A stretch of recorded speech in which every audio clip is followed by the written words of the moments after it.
शहर कायल से, जहां फेडरल बी एरिया में रिहायशी इमारत की ग्राउंड फ्लोर पर वाक़ई एलपीजी की दुकान में धमाके और आग लगने से 2 अफराद जाँ बहक हो गए हैं। आग लगने के बायस रिहायशी इमारत की कई फ्लैटों को खाली करवा लिया गया है।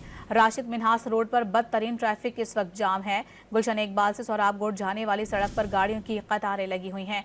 मजीद क्या सूरत हाल है जानेंगे। डॉन न्यूज़ के नुमाइंदे आसिम खान हमारे साथ मौजूद हैं। आसिम, इस हवाले से क्या तफसीलात सामने आई हैं और इस वक्त क्या सूरत हाल है? इशारा है फेडरल बी एरिया की फकीर सेंटर के करीब, जहां पर एक एलपीजी की दुकान में अचानक आग बढ़ गई, जिसने देखते देखते शिद्दत इख्तियार की, जिसके बाद फौरी तौर पर फायर ब्रिगेड को तलब किया गया। ताहम आग की शिद्दत काफी ज्यादा थी। इसी दौरान 2 अफराद झुलसकर जख्मी भी हुए थे, जो दौरान इलाज जाँ बहक हो गए।